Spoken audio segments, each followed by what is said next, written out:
Speaker, the question here that's been asked is how do we balance this budget? And what we're doing to balance this budget is we're balancing it on the backs of the middle class Marylanders. We're passing the problems of this legislature onto the locals. We're taking away their autonomy.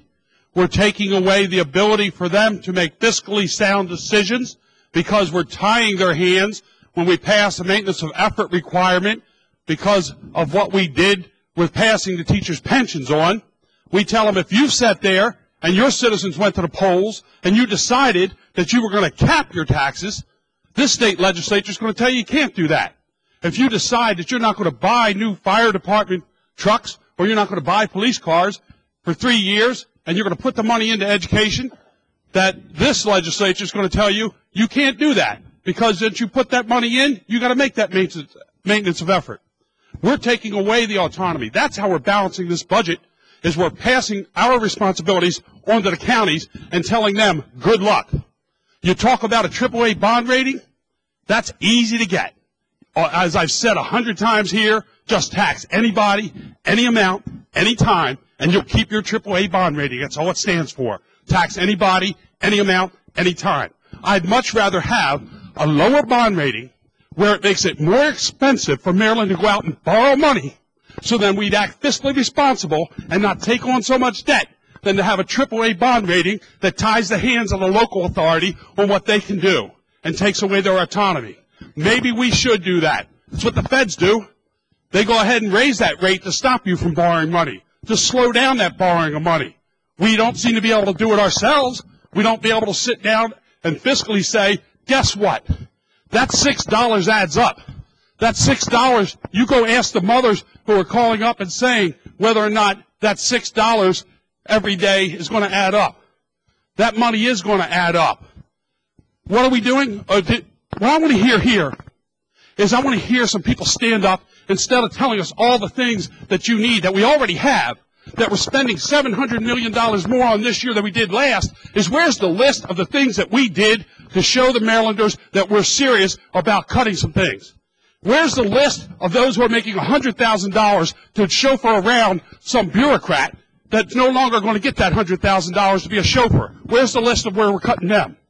Where's the list of where we're going to take these projects that are mass transit projects that 4% of Marylanders use, and we're going to spend a couple $100 million to build more mass transit projects that 96% of the Marylanders will never use? Where are we making some fiscal, responsible decisions to cut? Stand up and give us that list. Let the reporters go back and tell them what we did. We can all talk about the children.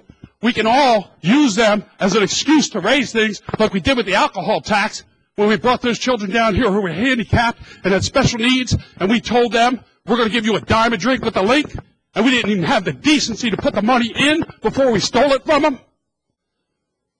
We went ahead and took it right after we brought them down here. Well, they're good to use for a reason. It's like our veterans. We come down here, we honor our veterans on this floor. It's 422,000 veterans. What do we have in the Veterans Trust Fund? $9,700. That's 2 cents per veteran. Let's prioritize. Let's hear the list, Mr. Speaker. Why don't some people stand up and tell us the list of the things that we cut? Tell us the list of the sacrifices that we've made. When you sit down, this is what you call entitlement math. Entitlement math is the math that comes out of Annapolis. And it says when we stand around and we tell everybody who's going to go out and who's going to get together their groups, if you give them the money, they're going to promote you, they're going to give you the votes, you're going to give them $1.3 billion next year, and they only get $700 million, so they're $500 million short.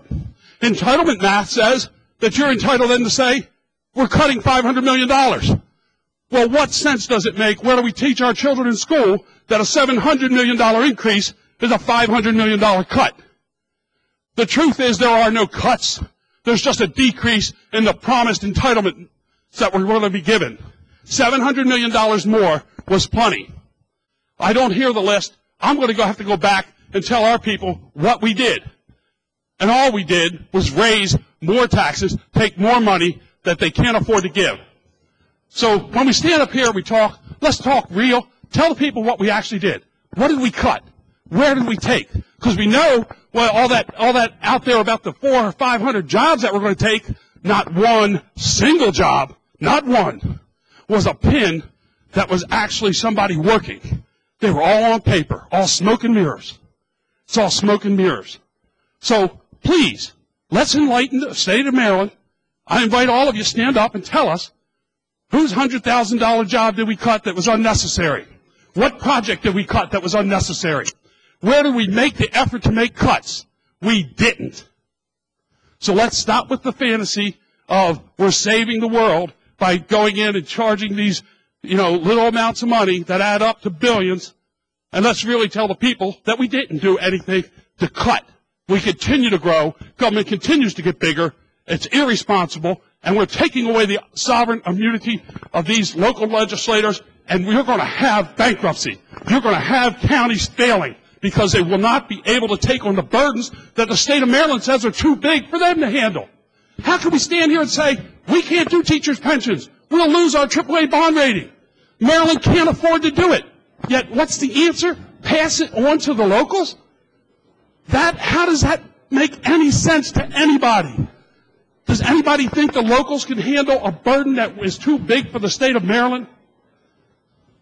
We stand here, I'm yelling, I'm using my outside voice, and it makes no difference. Because nobody is going to do anything different than we do. You got the marching orders, there'll be no amendments, we'll run these through, and hopefully the Marylanders will forget that we didn't do our job. I ask you, please reject this. Reject this bill. Make some cuts. Go back and show that we've done something to try to show Marylanders that we are trying to be fiscally responsible. On third reading for final passage. If everyone would take their seat.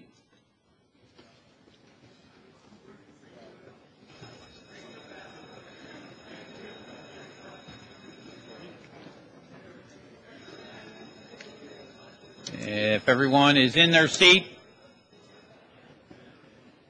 the clerk